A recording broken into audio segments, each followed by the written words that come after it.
And now if you're a pastor or a staff member or a small group leader, you're a leader. And when there's leaders, there's followers.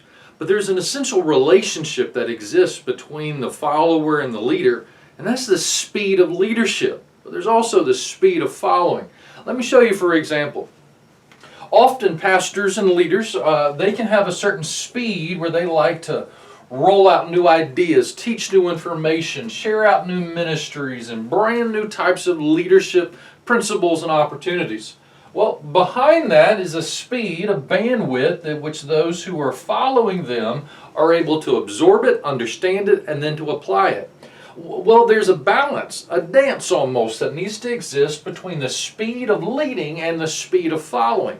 Now, if there's a difference, a drastic difference between the two, there's a couple negative impacts. For instance, if the leader is just always way out leading, but there's a huge gap between the following behind, there's going to be some frustrations, and it goes both ways.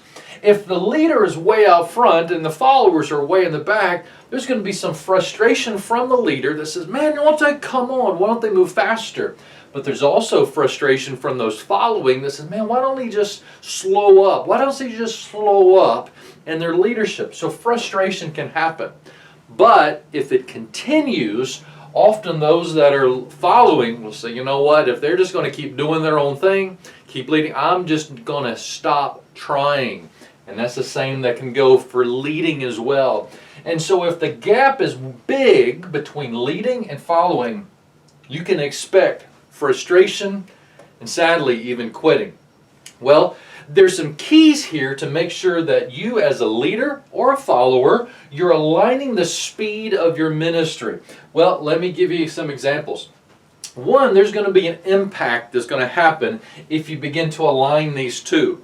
What this means is once you begin to align rightly so that the follower is just a little bit behind those who are leading, then you're going to know, okay, what's the speed that we can roll out new ministries? Is it okay, or is this, hey, they're kind of pushed to their max right now?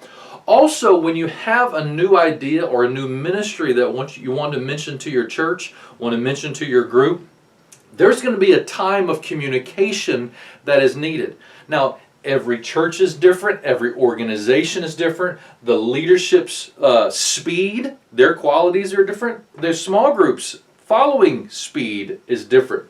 And so how long it takes you to communicate something, communicate an idea, a new program, a project, your transition timing is going to be different based off of the gap here between your leading and your following. I'll say this, if you get this messed up, it's going to kill momentum in your church or in your small group if one is way bigger than the other. Now, let me mention a couple other ideas with this. One, the speed of your leading and your following, there's going to be a couple shifts. Now, if you're only looking to give information to your church or to your small group, whatever ministry that you oversee, your leadership ability, the speed, is able to go a lot faster, and those following can go a lot faster. So if you're just educating, the speed will go quick. But if you're looking beyond information and trying to see transformation, well, that's going to go slower. And so you need to be mindful of that.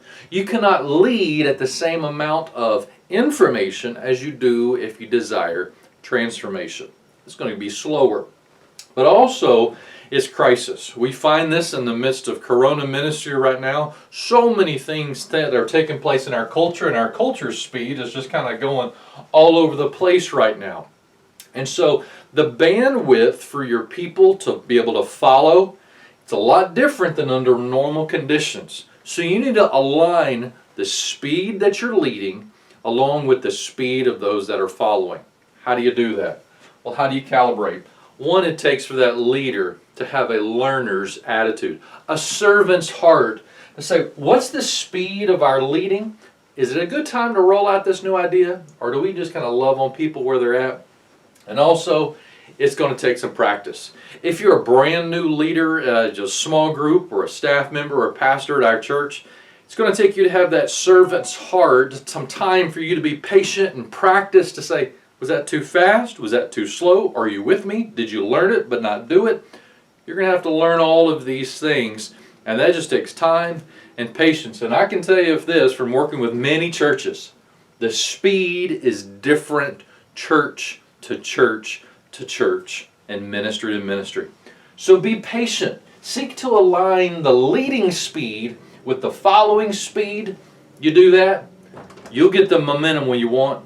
You'll be heading in the direction I hope that you desire to be. Thanks so much for a moment. God bless.